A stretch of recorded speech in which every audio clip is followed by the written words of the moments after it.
sick, right? My mother-in-law cannot cook. I have to finish cooking in the morning. And just imagine, this is February and the exams are in March. Aren't we being unfair to our daughters? And when I tell her, why don't you ask your father or mother to come and meet me? Why can't we have a date in April? She says, "Aalo ko nakki karshe, madam." It's not in our hands. We don't decide that, right? It's the prerogative of the boys' side. I'm not questioning our social customs. I'm not questioning our social traditions, but I'm worried about that girl who has already finished more than 90% of her education and is now not sure whether she will be able to finish the next 10%. She's not sure whether she can appear for her exams or not. And she is not going to decide. And sadly enough, it is not even her parents who are going to decide whether she should be taking the examination or not. So that is the condition. Have you really come a long way? Is a question that I keep asking myself again and again. Fine, there are many of our daughters who are educated. Of course, they begin working. And then, of course, they get married. But the more educated the boy is, the more dowry you are expected to give. Whoever talks about dowry having been abolished how many years ago in our country? We never talk about that because we always say these are gifts, these are not dowry. I remember my mother, about 40, she's been dead 40 years. So 50 years ago, she used to say, now dowry will be over because you are as educated as the boys around you. That's what she thought, poor woman. Thank God she hasn't lived to see that dowry is only increasing. The more we educate our daughters, we want a more educated son-in-law, which means we should be ready to give more dowry. So what are we doing? We are educating our girl child as much as we educate our boy child, imagining that we have a son and a daughter. We give them everything on par. But then once it comes to wedding, and I know many families even today who don't want to educate their daughter beyond a particular, because if you study more, then I would need to give more dowry. And therefore it's better you don't study. So we have that situation still existing 60 years after we abolished dowry. Fine. And then the girl gets married. And then of course she has a job. And then the question arises, who's going to quit? How long can we have these long distance weddings that we talk about? How long can we have that? And then of course, somebody has to adjust. And so the adjustment is expected, obviously, from the girl. No problem, provided there is no way in which it can work the other way. I'm only saying that both of us, both the boy and the girl, should be open to the possibility of a change of residence. I'm not saying boys should do it, but I'm only saying that boys should also be willing to see the possibility of a change. Yes, there are boys who are doing it, but I'm sure most of their friends or their relatives talk about how he has sold himself, sold his soul, if you please, to his in-laws or to his wife. And here I come to a problem, which is the problem of us, of the women, of the girls who are still waiting to get married. If you are here in this audience, I just can't understand why you still need a man who's taller than you. Why do you need a man who is more educated than you? Why do you need a man who earns more than you? Why do we still want that? Because remember, you can't have your cake and eat it too. If you are talking so much about being on a par, why don't you marry a man who is shorter than you? Why don't you marry a man who earns less than you? Because now we are going to be talking about our income, right? So if he earns 10,000, 20,000 or whatever it is, less than you, why should it matter?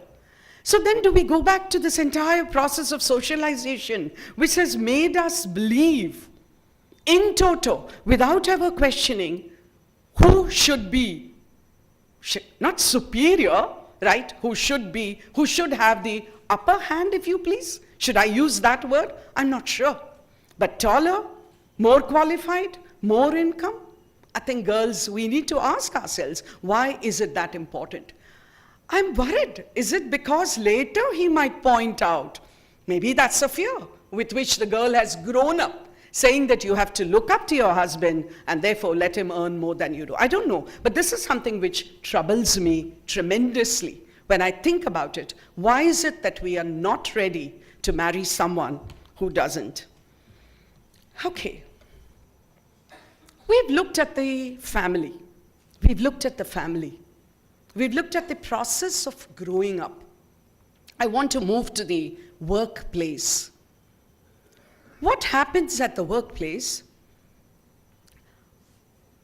I have noticed, I have heard, I probably can't say I have experienced, but I certainly know of many instances where it becomes very difficult to accept a woman boss.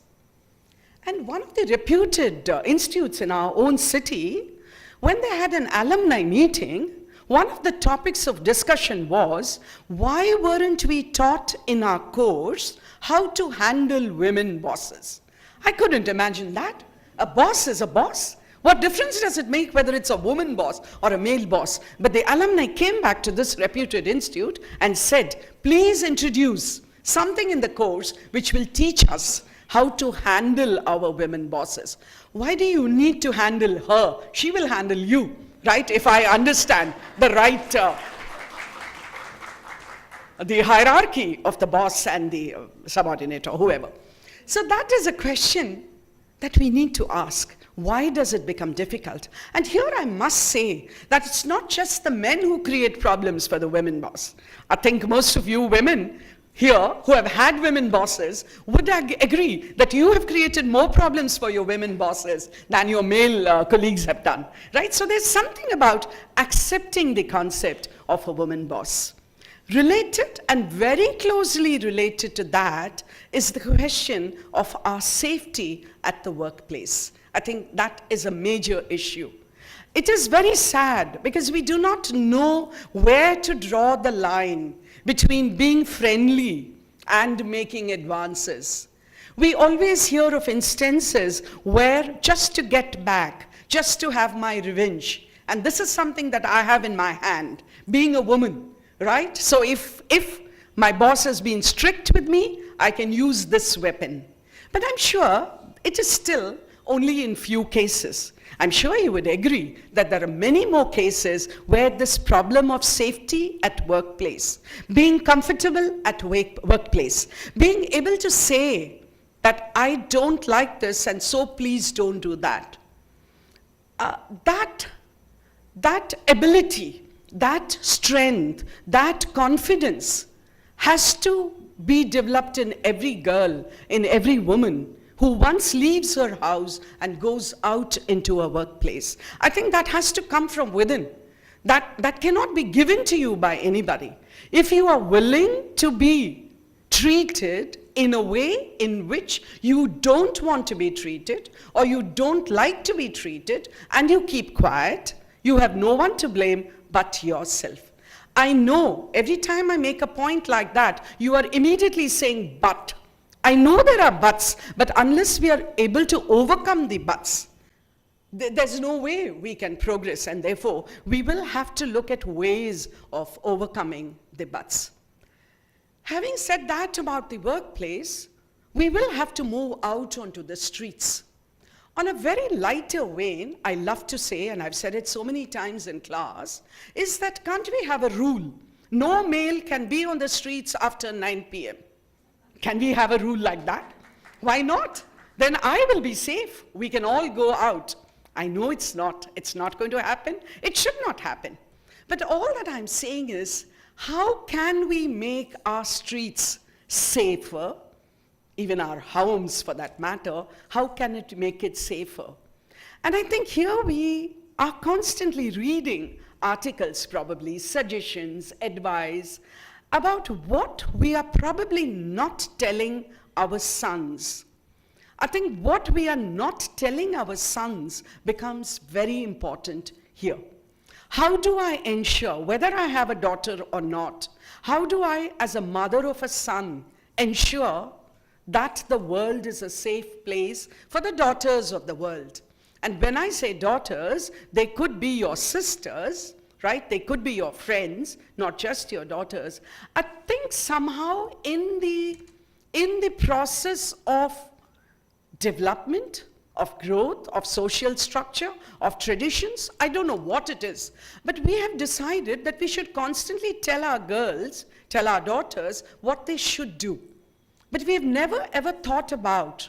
So if we want to make the world a safer place, and here I'm putting the onus on the women, I'm not including the men at all in this. I'm telling the mothers, or I'm telling the sisters, or I'm telling girlfriends, I mean friends who are girls, I'm talking to them when I say, why can't we tell our boys, our young boys, who have not been able to understand what is right and wrong, who probably look at something as being fun, why are we not able to tell them, behave in this particular way?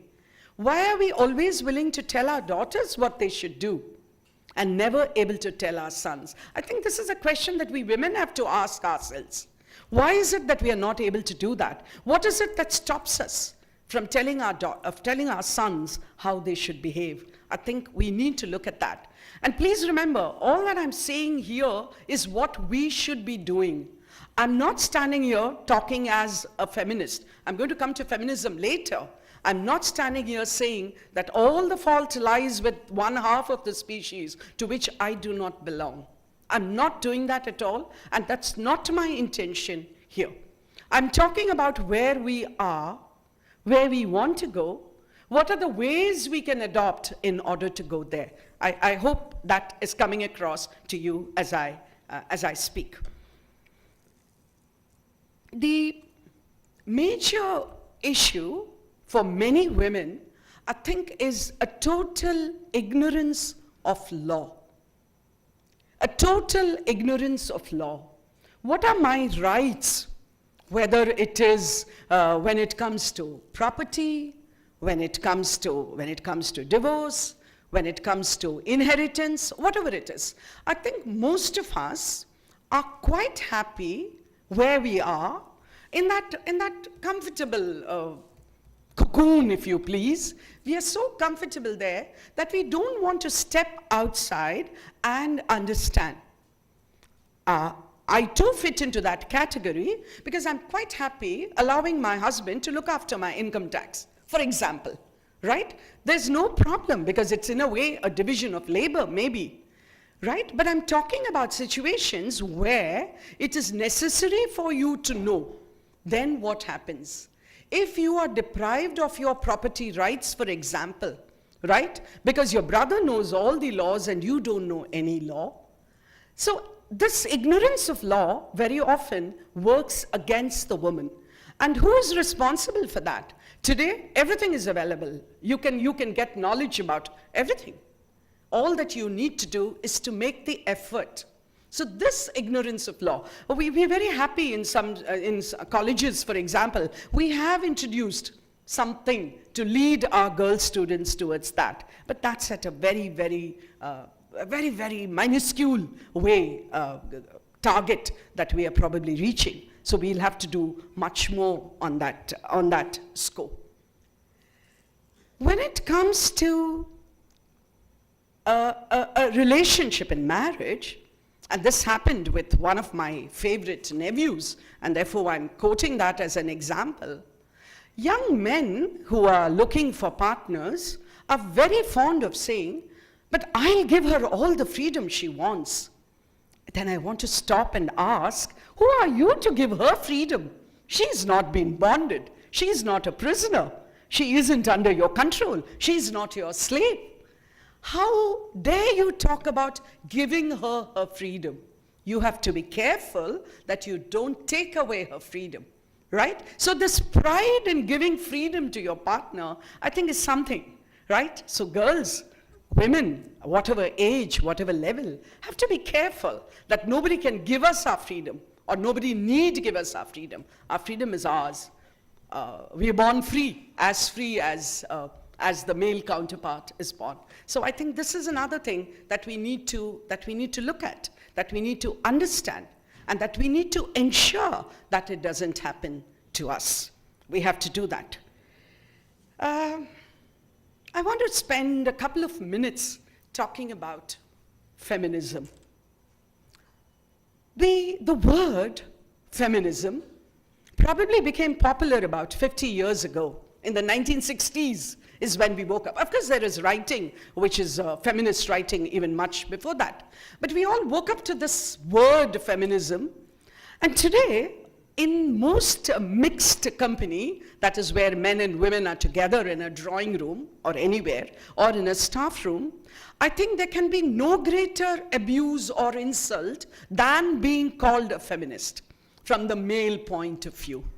I just want to say that feminism today does not mean being anti-male. It does not mean talking about the superiority of the female race. It does not talk about a world without men. It doesn't mean anything of this at all. If we have grown up, whether men or women, if we have grown up with this idea, I think it's time to throw that out of the window. Feminism today just means the ability to look at something from a woman's point of view. After all, in every situation, there is probably a male point of view and a female point of view. So all that feminism today means to anybody who has understood the concept properly is the ability to look at an issue, an incident, an event, a case, whatever it is, from a woman's point of view. So if we are able to do that, I think there's no need to really worry about whether it's bad to be a feminist, whether it's an insult when somebody calls you a feminist. I think we don't really have to.